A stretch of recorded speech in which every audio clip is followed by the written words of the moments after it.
자, 2부 방송이에요. 2부 방송인데 2부 방송은 1부 방송에 이어서 진행이 됩니다. 1부에서는 이제 하반기 전체적인 어떤 흐름, 그 다음에 섹터별로 봤을 때 일단 그 백신 쪽을 갖다가 지속적으로 백신 쪽은 돌아가면서 상승을 해줄 거예요. 그러면서 이제 삼성바이오나 아니면 SK바이오사이언스가 중심을 잡아주면서 나머지 백신과 관련된 종목들이 돌아가면서 이렇게 상승해주지 않을까.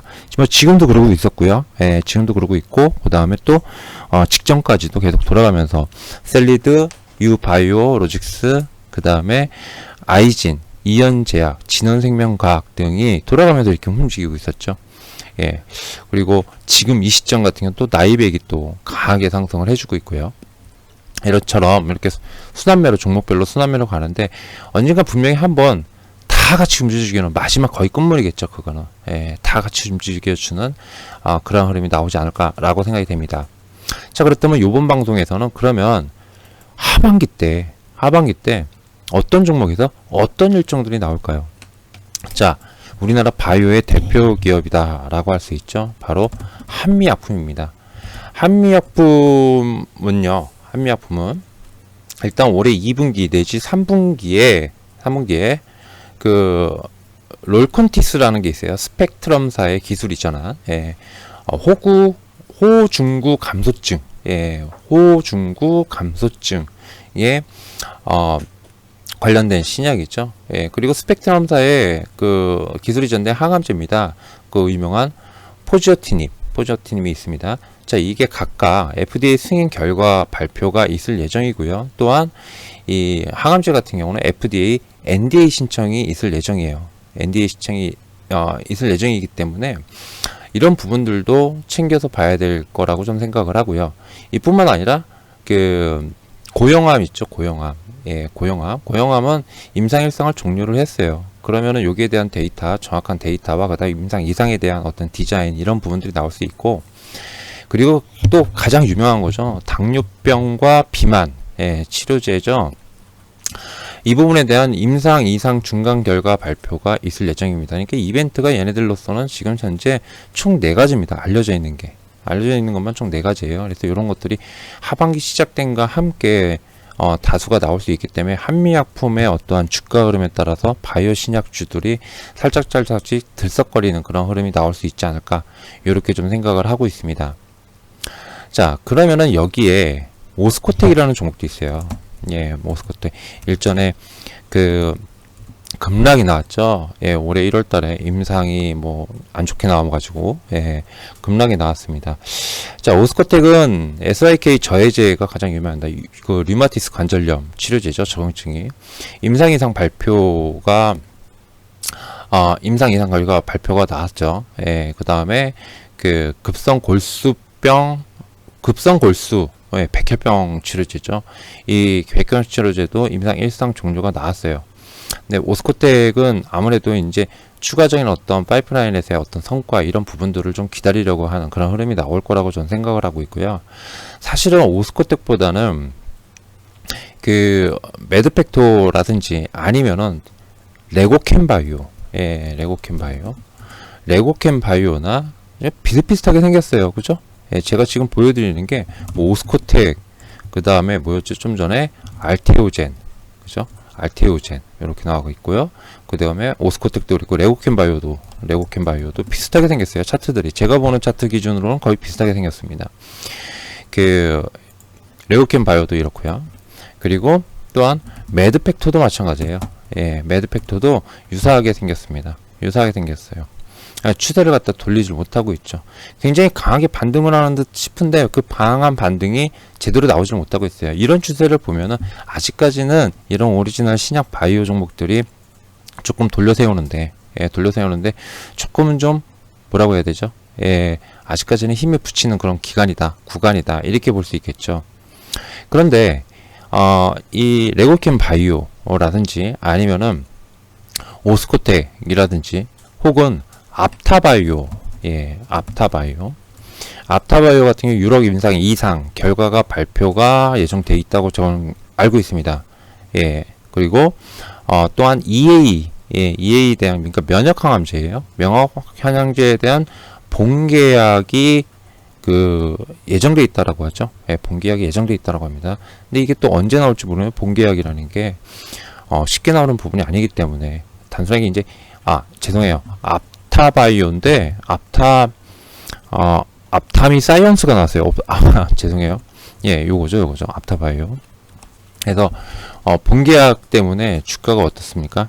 예, 옆으로 이렇게 기어주는 흐름이 나오고 있죠. 박스권에서 고점에서 빠지질 않고요. 굉장히 센 흐름이에요. 근데 이렇게 나오다가 조금 전에 보여드린 레고캠 바이오 같은 경우 이렇게 레고캠 바이오도 비슷했어요. 이렇게 나오다가 결국에는 장기상 안으로 이렇게 진입한 케이스거든요. 안 나오니까. 예, 시장에서 원하는 그런 흐름이 안 나오니까. 그러니까 이제 이런 부분들이 있다라는 거. 예. 근데 앞타바이오 같은 경우 어떤 전체 어떤 시장에 영향을 줄 만한 그런 볼륨은 안 되지만 전체 바이오 종목에다가 그 얘네들의 어떤 기술 이전이나 아니면은 계약, 본계약 이런 걸로 해가지고 전체 시장, 전체 바이오 시장에다 영향을 줄 만한 그런 거리는 안 되겠지만은 예, 수준은 안 되겠지만 그래도 시장에서는 또한 반응을 해줄 거예요. 드디어 다시 기술 이전이 굵직한 기술 이전이 나올 수 있구나. 라는 그러한 분위기가 형성이 될 수 있다라는 것이죠. 자, 이것과 함께 박셀바이오도, 예, 박셀바이오죠. 박셀바이오도 작년 10월부터 굉장히 센세이션을 했어요. 한 20배 정도 올랐나요? 근데 주가가 많이 빠졌어요. 예, 30만원에서 지금 3분의 1 토막 난 상태입니다. 근데 아무것도 없는 회사면 아마 더 빠졌을 거예요. 그럼에도 불구하고 지금 9만원대에서 8, 9만원대에서 잘 잡아주고 있는 이유는 결국에 이제 지금 현재 임상이 진행되고 있는 거 있죠. 예, 임상이 총 20명에서 진행이 되는데 한 명에서 또 투약하고 얼마 안 있어가지고 완전 간회가 나오면서 굉장히 이때 당시 핫했습니다. 예, 격들 하시는 분들 계실 거예요.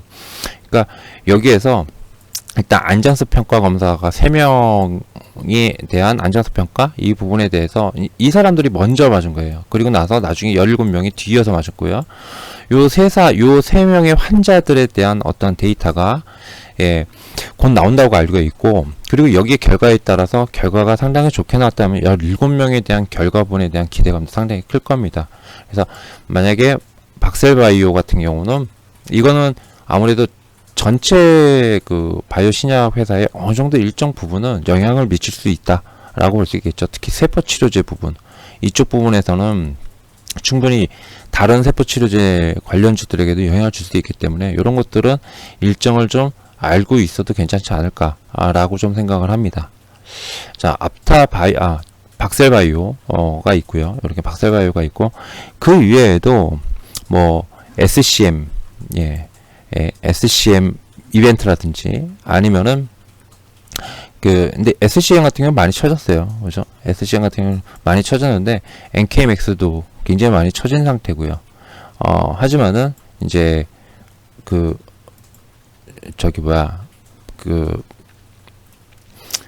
작은 종목들 있잖아요. 작은 종목들에서 하나 둘씩 쏙쏙 이렇게 임상에 진입하거나 아니면 임상의 어떤 중간 결과 발표나 임상 결과 발표가 나올 수 있는 그러한 이벤트들이 하나둘씩 있습니다. 근데 지금 현재 봐서는 제가 조금 전에 말씀드린 앞타바이오, 그 다음에 브릿지바이오도 좀 있어요. 브릿지바이오도 좀 있긴 해요. 근데 브릿지바이오를 제가 이게 차트를 봤는데 참 언제 갈지 모르는 그런 차트죠. 언제 갈지 모르는 차트. 그러나 이런 차트에서 이게 브릿지바이오가 임상 이상 뭐 진입이라든지 아니면은 뭐 임상 일상 진입하는 그러한 어떠한 임상 일상에 대한 중간 결과 발표라든지 이런 부분들이 좀 있더라고요.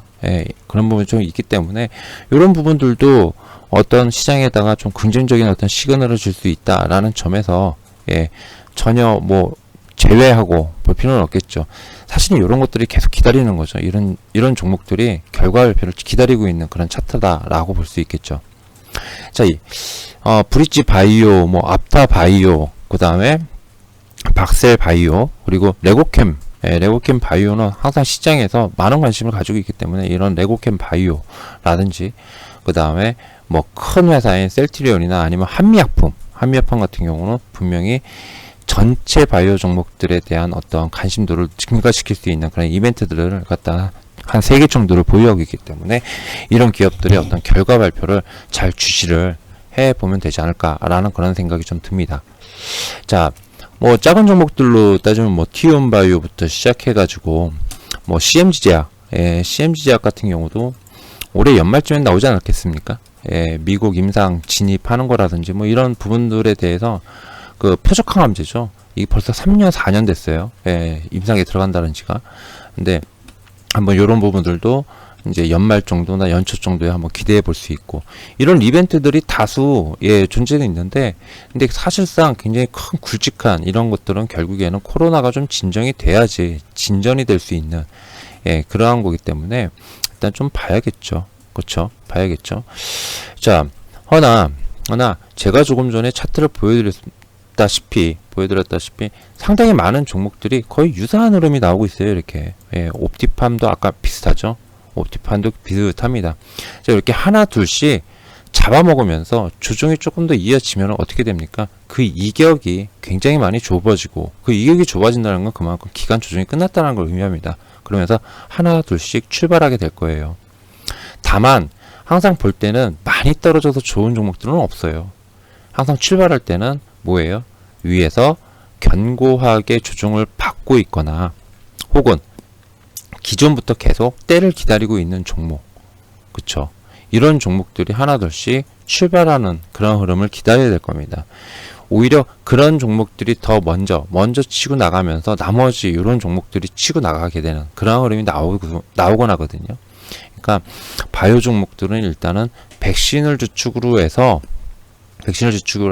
이런 개별적인 어떠한 종목들의 이벤트들을 잘 확인을 하면서 한 10월이나 11월, 늦으면 12월 달 정도쯤 해가지고 그때쯤 본격적인 어떠한 반등을 기대하면서 매수 타이밍을 갖다가 체크하는 게 좋지 않을까, 뭐 이제 그런 생각을 가지고 있습니다.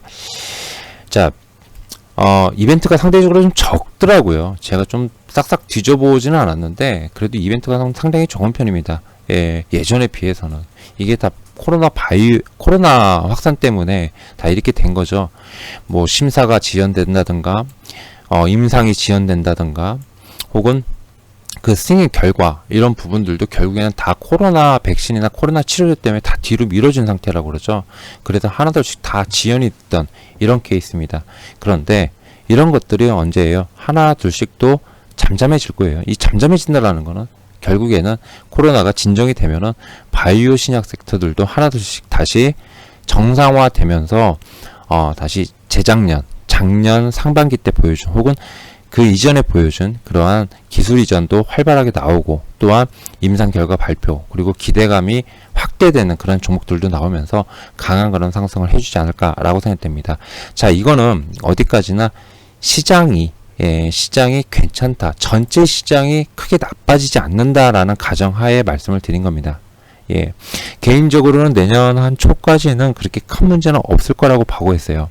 그렇기 때문에 그 전에 한 번쯤은 전체적인 어떤 바이오 섹터들이 강한 흐름이 좀 나와주지 않을까, 짧게라도 혹은 부분적으로라도, 전체가 아닌 부분적으로라도 좀 강한 그런 흐름도 기대해 볼 수 있지 않을까라는 생각이 들어서 이렇게 방송을 좀 짧게 두 편에 걸쳐 가지고 만들어 봤습니다.